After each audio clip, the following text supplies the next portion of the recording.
Welcome to the Dark Stream. Vox Day, voxday.blogspot.com, and unauthorized.tv. Thanks for tuning in tonight. And it's been a big day on the Supreme Court. And it's one that, in my opinion, pretty much puts the final coffin nails in the coffin of the American conservative quasi-philosophy, whatever you want to call it. Now, this is not an entirely bad thing. Why? Because conservatism never conserved anything. Absolutely nothing. From the beginning, it wasn't possible for it to do so because it was never a political philosophy. And I've discussed this in depth in a chapter in my book, Conservative. I believe it might even be the chapter that is in the sample. There's a couple sample chapters up on Unauthorized. If you go into the audiobook channel, Conservative, I believe, is up there, and I think it covers the section on conservatism. And this is not about what I think conservatism is. It's how American conservatism of the National Review, American Conservative, etc., variety was defined by its creator and the individual who functionally named what it was. And so, when you look at the 10 canons of conservatism as they were defined, you quickly see that it was totally and utterly incapable of ever conserving anything. Because all it ever was a posture. All it ever was a pose.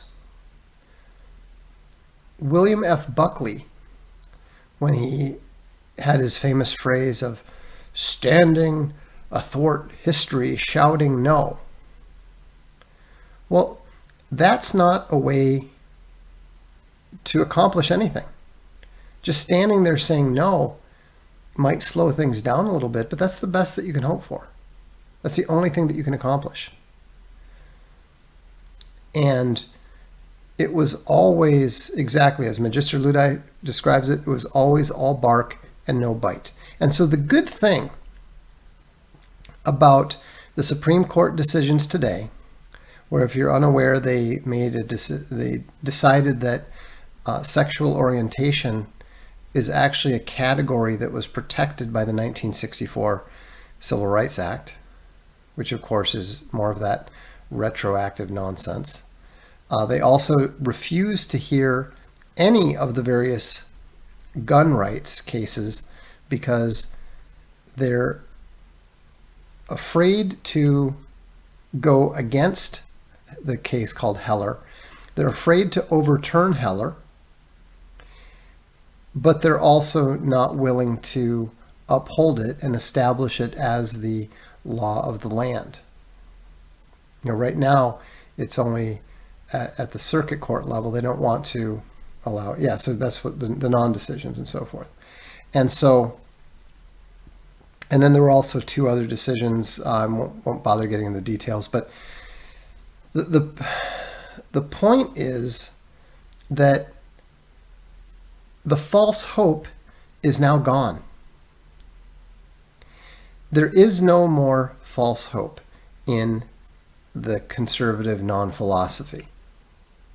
Anyone who calls themselves a conservative says they stand up for conservative values, etc., is lying to you and attempting to fool themselves.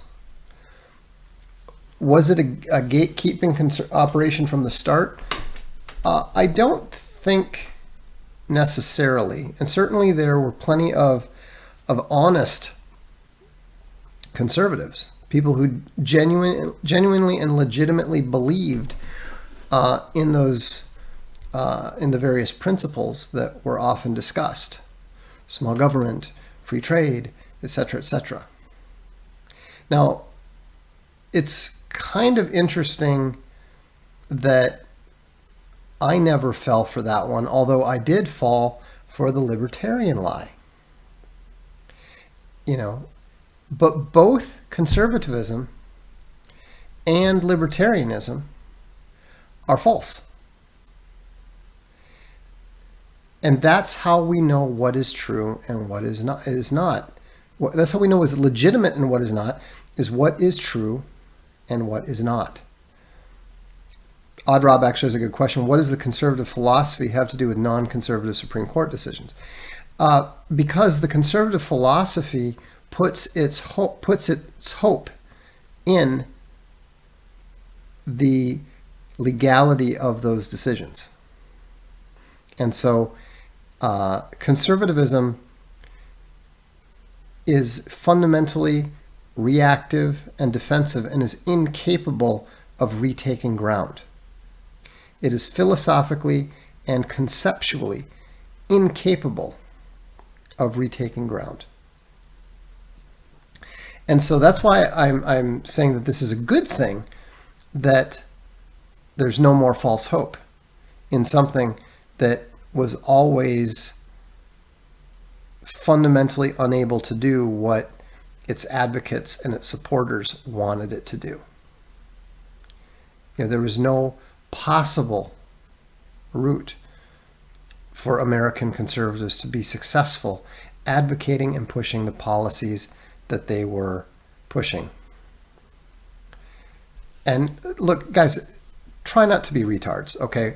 I'm talking about a subject. If I happen to mention something else, a tangential thing, don't ask questions about that. I'm not going to answer any of them. We're talking about the recent Supreme Court decisions and its implications for the conservative philosophy and the conservative movement going forward. And ultimately, the reason that people were comfortable with the conservative philosophy and the reason that the conservative movement was attractive to them is because it was a way of trying to conceal what they really wanted to stand up for. If what you believe in is the American nation, then you need to stand up directly for that. If what you believe in is Christianity, if what you believe in is Western civilization, then you have to stand up directly for those things, and more to the point, stand against those things that seek to destroy it. One of the things that always rang false to me about conservatives is their fundamental and intrinsic dishonesty on the question of race. Every time you heard conservatives talk about racial issues in any context, they were always lying. When George Bush was talking about Hispanics being natural conservatives, because they value the family and a lot of them are Catholic and all this sort of thing, I knew it was a blatant lie because I have extended family in Mexico and elsewhere. And Mexico is a intrinsically socialist state. Two of the three major parties, and the more popular of the two major parties, are not just socialist parties, small s, they are capital S socialist parties that are members of the Socialist International. The majority of the Mexican voting population, 2/3 of it or more than 2/3, is to the left of the U.S. Democratic Party. And when you look at the way that conservatives would talk about race, they'd say, well, the black family was doing fine until the Great Society and welfare destroyed it. Those are lies. The only reason that the black family was strong, relatively, and together was because they lived in fear of white retribution if they didn't live like white people. It's the same reason that Muslims in India tend to behave better and more in keeping with the majority way of life than they do anywhere else. Why? Because whenever the Muslims get a little bit out of line, the Hindus go and burn scores of them, sometimes hundreds of them.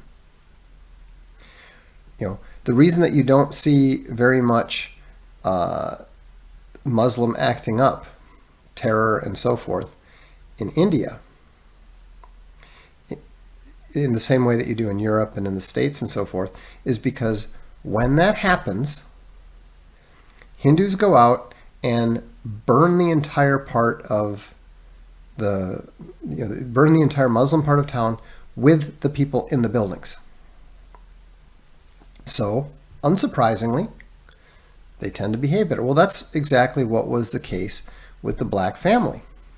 They were not permitted to behave the way that they behave now. And if they did behave the way that they behave now, there tended to be very, very unpleasant consequences of the sort that people are still being, all dramatic and pretending to be upset about. Never mind the fact that the net result was much more civilized and much better for everyone. Imagine that. Holding people accountable to standards, whether they like those standards or not, does tend to improve the overall level of behavior. So, again, another conservative lie. Simply getting rid of the welfare state, which isn't going to happen, wouldn't be enough to convince Africans to give up the African societal model and live like a bunch of people from Northern Europe. It doesn't even make sense, not from a societal point of view, not from a social scientific point of view, not from an evolutionary point of view, not from a biblical point of view. Different people prefer to live in different ways. And the reality is that the way that Northern Europeans and Americans who are descended from Northern Europeans tend to prefer to live is not terribly natural. One interesting thing is that white children who were kidnapped by American Indians and raised by American Indians didn't want to go back to the white way of living. They really enjoyed the primitive freedom of the American Indian lifestyle. And let's face it, if you look at the people who were rioting in Minneapolis, down near my old stomping grounds around Lake and Hiawatha, did they look like they were, did they look like they weren't having fun? Most of them look like they're having a pretty good time. It's fun to burn stuff. It's fun to break things. And if you don't have much of a long time preference, why not? And so, it's very, very foolish to subscribe to any belief system that requires you to lie first and foremost to yourself. Because everybody knew it. Everybody knew it. All the people who said, I don't see color, they're full of crap. Absolutely no truth in them. They know it. And you know they know it because they react with anger anytime you say anything about it. And so the idea that you were ever going to turn things around by virtue of putting the right 5 people on the court, that was always a false hope. Why? Because once it got to the point that people were literally inventing laws out of imaginary emanations and penumbras of things written scores, even hundreds of years before, there was no way to come back from that within that system. T.D. Mallard is wrong. He says, we are all God's children. That's not what the Bible says. If we are all God's children, who are the children of the devil?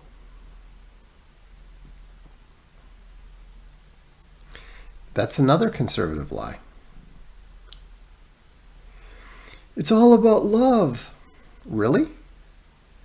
God says to hate the wicked. God rejoices when the wicked suffer the consequences of their actions. And so, in fact, we're told that God will even tell people that he never knew them. And we should pray that we are not one of those that God will spit out of his mouth and will say he never knew us.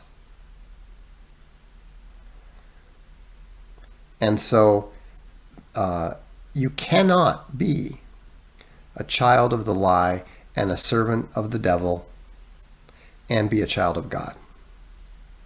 It's not possible. Is there a verse to quote? Yes, there are. Just go to Bible Gateway.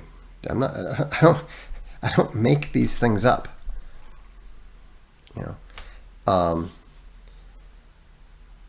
We're on a video here that we don't do footnotes and citations while we're talking. And so, but the point is that the conservative lie, the libertarian lie, they're not going to save you. They can't save you. They're not even capable of it because there's no truth in them. Yes, there's more truth in the conservative lie than there is in the liberal lie.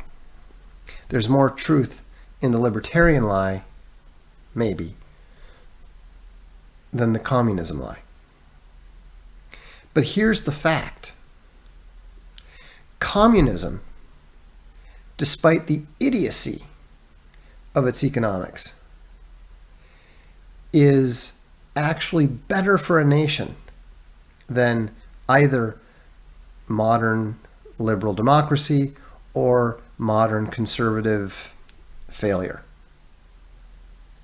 This is an observable fact. And so, Waylon asks, how should churches teach their congregations this information without being kicked out? You speak the truth whether they kick you out or not. I'm not going to refrain from saying what is true for fear that YouTube is going to kick me off. I've already been kicked off of Twitter. I left Facebook of my own volition just because I didn't like it. I've been kicked off of Goodreads. I've been they faked my ejection from the SFWA, but everyone believes that I was expelled from there. You know, it's vital, not just for you, but for your family, for your friends, for your society, and for your nation, that you speak the truth and you stop lying to everyone else, that you stop hiding.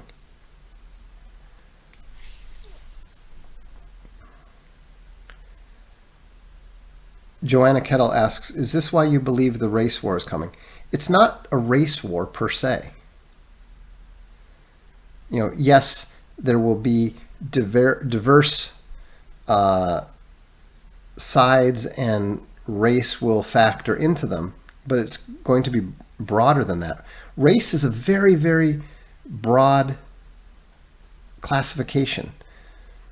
Wars take place between nations and between tribes, both of which are smaller divisions, partitions, than race. And so it's not just going to be black versus white. It's going to be town against town, city against city. There's going to be religious aspects to it. And I believe it's going to be coming not because of this, not because of the latest developments. This is just the form that it's taking. I believe it because I have studied at the feet of two great masters of military history and strategy, Martin Van Creveld and William S. Lind. And the lesson of military history is diversity plus proximity equals war. Immigration equals war. And the United States has been the recipient of the largest movement of human beings in history, which means it is probably going to be the site of the largest war in human history. Karen Took the Kids said, the last week was so overt and nonsense that Sam Harris has almost woken up. He's so upset he can barely have conversations about conversations. Well, you know, Sam Harris is not stupid. You know, he may be sloppy. I've certainly criticized him considerably in a book I wrote about 12 years ago. But he sees what's coming. He knows what's coming. And so, you know, a lot of people are finally beginning to see what's coming, and they can't hide behind the lies anymore. Just like today, conservatives can't hide behind their hope that the Supreme Court is magically going to overturn everything that's happened for the last 50 years. It's not going to happen. It's not going to do that. Is a war really going to happen? Of course a war is going to happen. There's always war. I publish a 10-volume series called There Will Be War that was created by the late, great Jerry Pournelle. You know, he was predicting this stuff, some of this stuff, back in the 80s. Nordwolf forces separation of church and state is one of the biggest lies, while the church takes hush money through 501c3. Well, actually, that might be one of the additional benefits of the gloves coming off. They're not going to be able to take money anymore and preach the gospel. Good. Choose.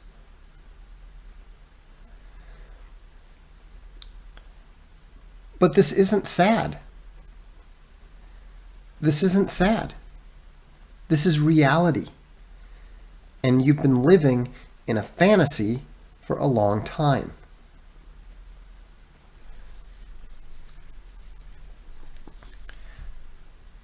We've had too long a time of peace. Precisely. We've had so much peace in the United States proper, that it's hard for people living there to even imagine the possibility of war. That's not true in Europe. They know. Now they have their own false hope. The whole idea that the European Union is somehow going to prevent conflict. Well, that's just absolutely nonsense. That's just absolute nonsense. And so, it's very, very important to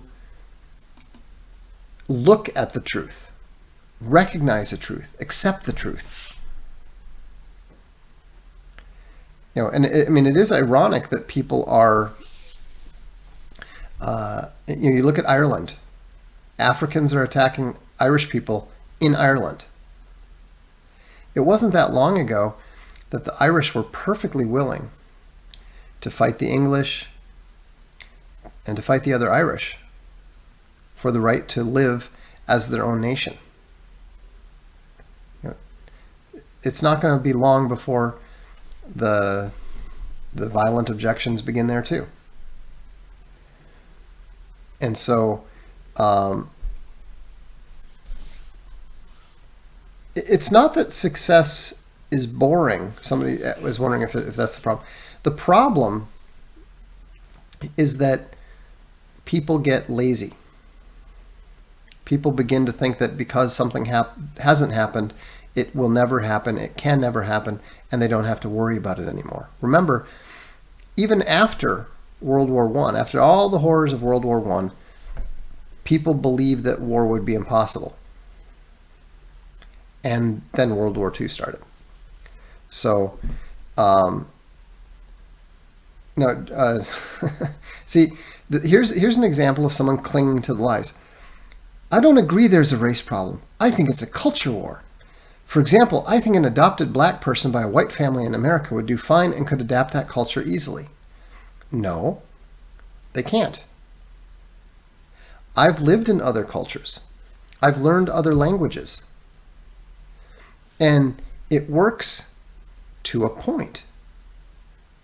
But you can't fully adopt that other culture, and you certainly can't maintain and carry on that other culture, especially not when the numbers begin to multiply. Immigration is not a problem when it's 1, 2, or 3 people. Who cares? Makes no difference. But once you cross a certain threshold, then suddenly people begin to reveal that, well, I don't want to live like you do anymore. I want to live like my people do back in the old country. And then when their numbers increase, they say, well, why should we live the way that you want to live? There's more of us. It's a democracy. In fact, you have to live like us. So, anyhow, the culture and genetics and all of these things are intertwined inexorably. That's why when people say, well, is it nature or is it nurture? The answer is almost always both. It's never one or the other. And that doesn't mean that you have to hate people who are different. That's the crazy thing about this. I don't hate the Japanese. Nobody who knows anything about me would believe for a second that I hate the Japanese or that I hate Japanese culture. But I know beyond any shadow of a doubt that if I spent my entire life trying to become Japanese, it would never happen. It is not possible.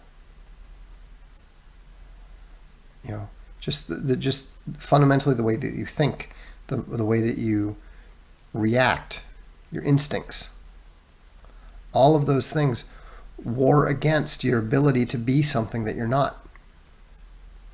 You can't train a cat to be a dog. The cat's always going to be a cat. And so, that doesn't mean that you can't, on a small scale, be a good guest. Of course you can. You should work very hard at it. But you also should never, ever forget that you are a guest. And so,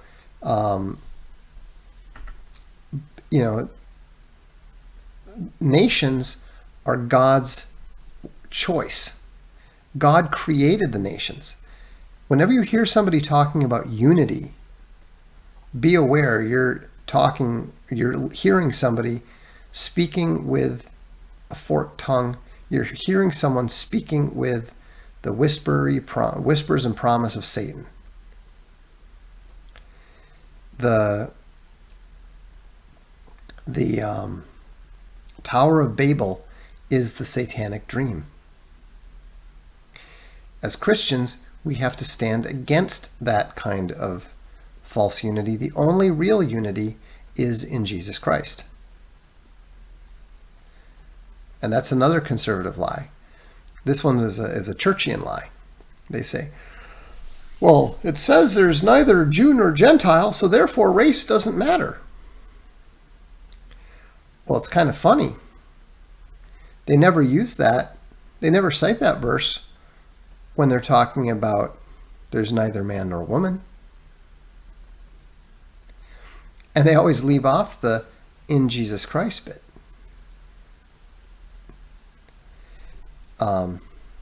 No, it doesn't matter where you're born.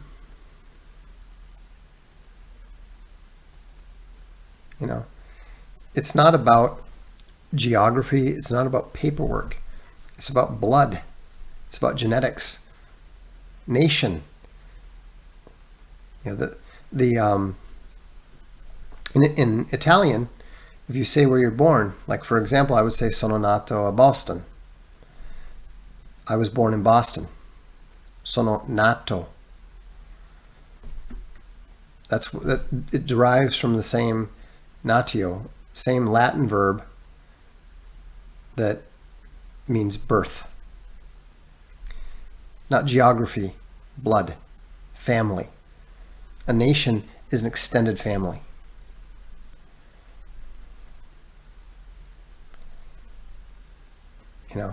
And I'm the one who coined the term magic dirt. The dirt is not magic. If I was born in Iran to my English, Irish, and Indian parents, I would not be Iranian. Any more than if I was born on the moon, I would not be Lunarian. Yeah, there's a lot of confusion between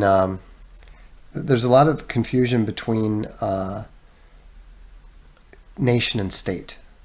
But it's very easy. State is paperwork. State is political borders. State is imaginary. So, Joanna's issue is typical. She says, I'm technically a mixed race person who has black skin, dun dun dun dun dun. You have identity issues. So do I. Most mixed race people do. You don't know where you fit in because you don't fit in anywhere. And that's just something that you have to accept. It doesn't make you a bad person. Doesn't make you any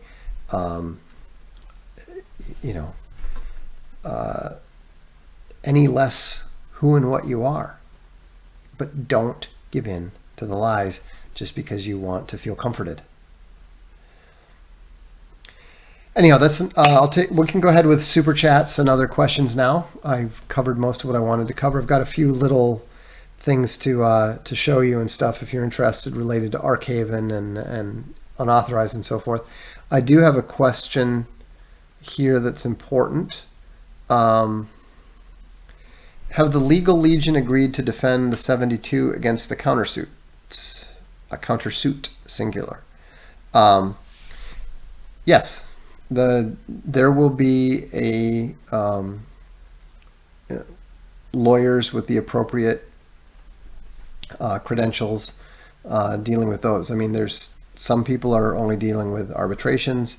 Other people are going to only deal with the lawsuit, is my understanding. they're all over it. Let's see here. Skylar Smith says, have you ever been treated differently by Italians because they know you're an American?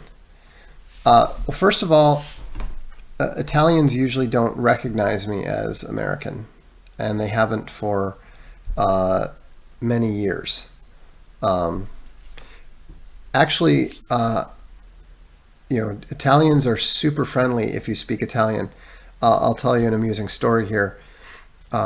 We went to Rome, and we ended up spending a lot of time at this one restaurant that I actually started getting coffee there 2 days before it opened. I was desperate for coffee. We didn't have any, there was no coffee maker in the place near the Colosio that we were renting. We went there for a couple weeks, and I just needed to find some espresso or something. And so I walked into this place, and I saw a big, espresso machine, and I was asking them, can I please have a coffee? And she's like, well, we're not open. I'm like, I just walked in. I can see your, I don't even open yet, but can I just I'll pay. Just can I have a coffee? And she said, no, you don't understand. Like this is a new restaurant. We haven't even opened to the public. And then this guy came over and said, hey, what's up? And it turned out he was a retired Vatican policeman who had started this restaurant, and he was just a very friendly guy. And so we ended up chatting, and he's like, get this man an espresso, get me one too. And so I started going there 3 times a day. I'd go in the morning, I'd go in the afternoon, and go again in the evening just to get my espresso. And we ended up eating there.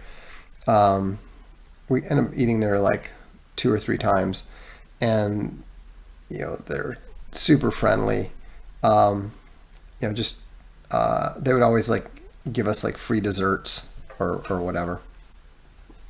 And so as it happened, my brother was getting married around that time, and so they decided that they were going to come over and visit us, but first they were going to go to Rome on their honeymoon. And I said, okay, well, make sure you go to this restaurant and tell him that, make sure you tell him that you're the brother of the American writer. And because obviously we'd talked enough, and he knew I was an American. And so he ended up calling me, and he's like, so we're in Rome. I said, did you make it to the restaurant?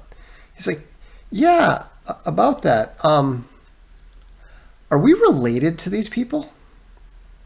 I said, no. Why? He said, well, I walk in and I said, hey, we'd like a table for 2. My brother said I'm supposed to say that I'm the brother of the American writer. And he goes, everyone's like, hey! And he's like, this guy comes over, he's like hugging me, he's kissing my wife, and I'm like, I thought they were like our cousins or something. It's just, Italians are just that welcoming, and another time I was on a train up in, I think it was Germany, and they had the push cart drink service, and somebody had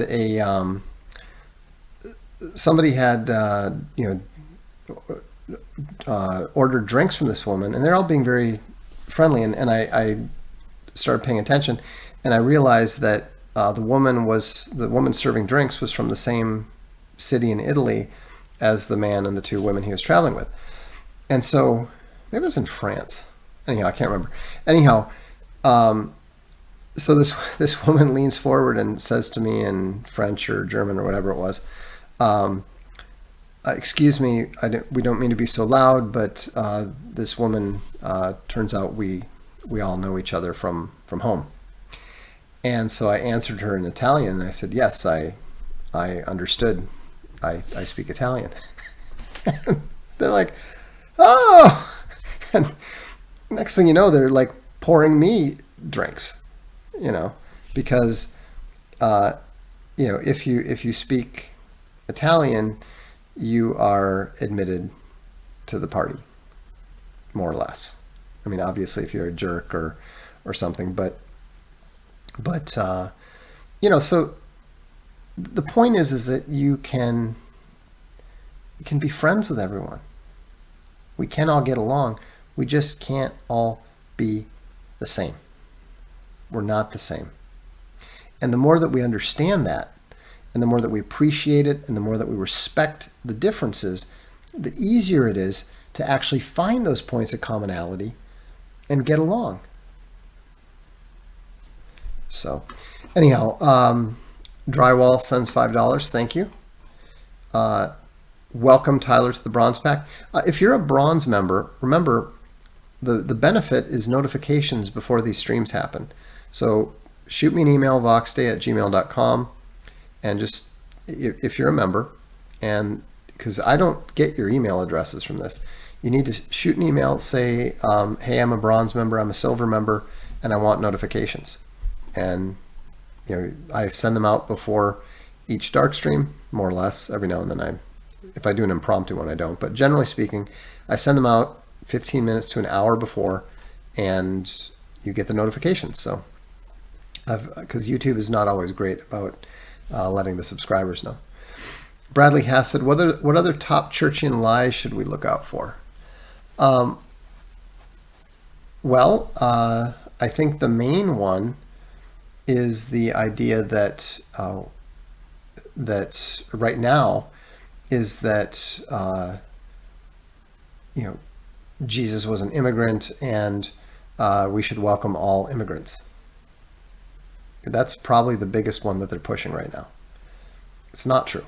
First of all, Jesus was not an immigrant or a refugee.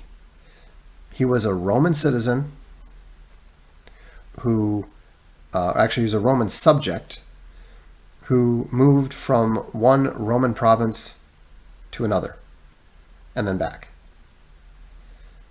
That's like saying, when I was a kid, I moved from Boston to Minnesota, so I was a refugee, an immigrant. No, I was, both within the United States of America. I went from one state to the other. That's all that Jesus did. And again, the whole idea that, God supports immigration, that's definitely not true. The Bible says, if women and children and foreigners rule over you, you are cursed. Grime Knight says, for the Dark Lord Espresso Fund. Grazie mille. I appreciate that. Secret King, Call of Duty told me that Black Lives Matter, and my mom said I couldn't learn anything from video games. Yeah, there you go,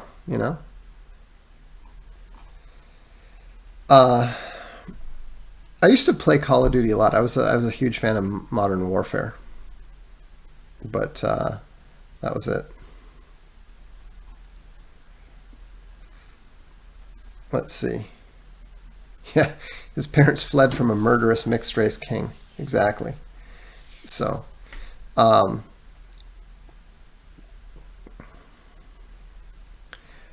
hey, I just joined, and sorry this is off topic. Can anyone tell me what I need to do as a pre-October Patreon member of Castelia to notice them of an action?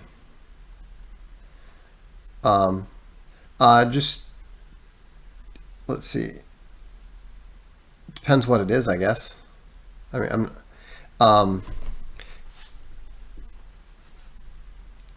let's see here. Who among us has not reached level 55 in Call of Duty Modern Warfare? Hey, I hit level 70 elite, which tells you that I spent way too much time playing that game. So anyhow, let's see here. Okay, a couple things. I want to show you a new feature on Unauthorized. Kind of pleased with this. This is the front page of Unauthorized. Some of you will recognize it. And if you notice, we now have latest video. Now, this is not actually the latest video because I believe Owen has put up his live stream today. But so what it does is whoever has uploaded the newest video is now accessible from the front page. So when things change, you'll be able to see it. And so in this case, it's the new video from the legend Chuck Dixon. It's called Me and My Big Mouth. We actually tried also putting the name of the video up there, but Owen uses such absurdly long names that turned out to be a really bad idea. So we just say the latest video and it tells you which channel it's on. You click on that, you click on the blue, and it will go directly to that particular video. Tyler Pankratz asks, hey Vox, any advice for getting through to paper Americans here in the Dakotas? Germans, Prussians, and Scandies get pissed off when I say we're not real Americans. Well, I guess, I mean, here's the thing. You just need to wait. They will understand. You know, but I mean, they're not. They've never understood British thinking. They've never understood the colonial British thinking and the principles and the policies. The Barbarian asks, off topic, who does your opening song? Hang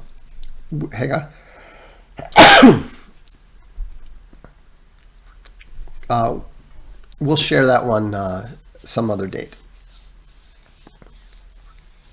So, yeah, I mean, it's interesting what people say. Oh, well, you know, but they've lived here for, you know, since they came over. But, you know, the reality is that they never, ever had any understanding of various traditions like limited government, like the common law, and so forth.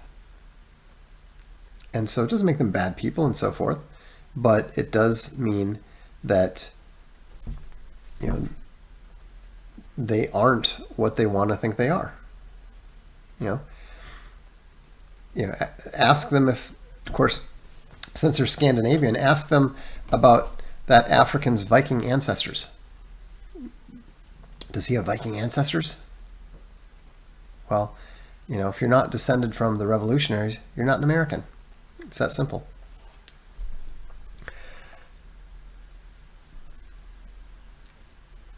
So, but, you know, the problem is that, you know, the immigrant populations succeeded in redefining what American was. They transformed it from a nation to an idea because they wanted to feel that they belonged. So now it means nothing, which is why Gaddafi could say, America belongs to everyone. If America is just an idea, then anyone can have it. Dr. Zume said, I'm subscribed to most all of your projects and I missed UATV thinking I subscribed at the beginning. Is there a way I can donate for the missed time directly to you? This is quite, no, there's no, I mean, thank you, but there's no need for that at all. If you want to do something like that, then wait until the next big project and, you know, the next big crowdfunding and support it at one of the, you know, more significant levels. But there's, you know, just, I would encourage people to join unauthorized and to support unauthorized because, you know, it's one of the important engines of things going forward.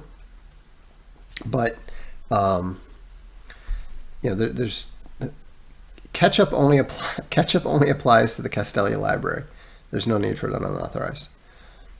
Rebecca Bear said, what do you think the future for Romania is? I'm a U.S. citizen debating dual citizenship.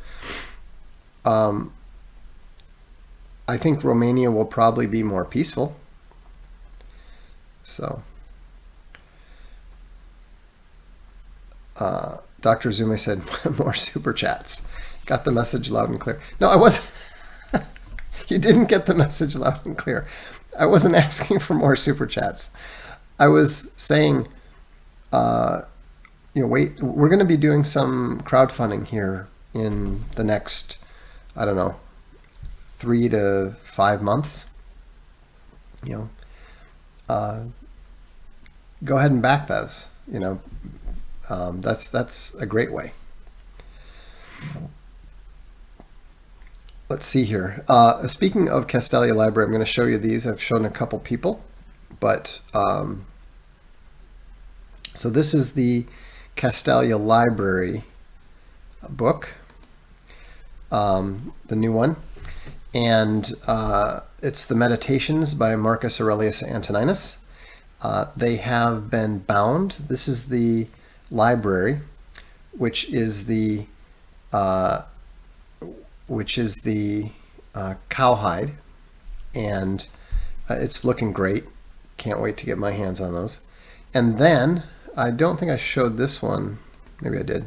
Not that. And then we have Owen's Biggest Nightmare. And this is, of course, the Libraria Castalia version. And this is not a mock-up. This is the actual picture of the Meditations in goatskin. And it's all 22 karat gold. So book 3, the next book, is Awake in the Nightland, and book 4 is The Divine Comedy by Dante. And so there's no way to get the missionaries. Those have all been purchased by subscribers, but you can still get these if you sign up. If you sign up for the Castalia Library, if you get a subscription, and then you pay the catch-up fee, 2 catch-up fees of $50, then you get the book at the subscription price. Otherwise, if there's any left, then these will be sold for $150 a piece, and the others will be sold for $400 a piece. So they're very expensive, obviously, and they're very high quality. In fact, people who are very familiar with Franklin Library and the Easton Press have said that these first 2 books of ours are already in what they would consider to be the top 5 or 10% of the Franklin and Easton books. Book 5 is volume 1 of Plutarch's Lives. Book 6 is volume 2 of Plutarch's Lives. And we suspect, we haven't made a final decision, but book 7 will probably be Summa Helvetica. We'll see. But yeah, it's we're very pleased with how they're turning out, and those of you who are subscribers will be happy to know that we are planning to start shipping them this week. The sign-up link, can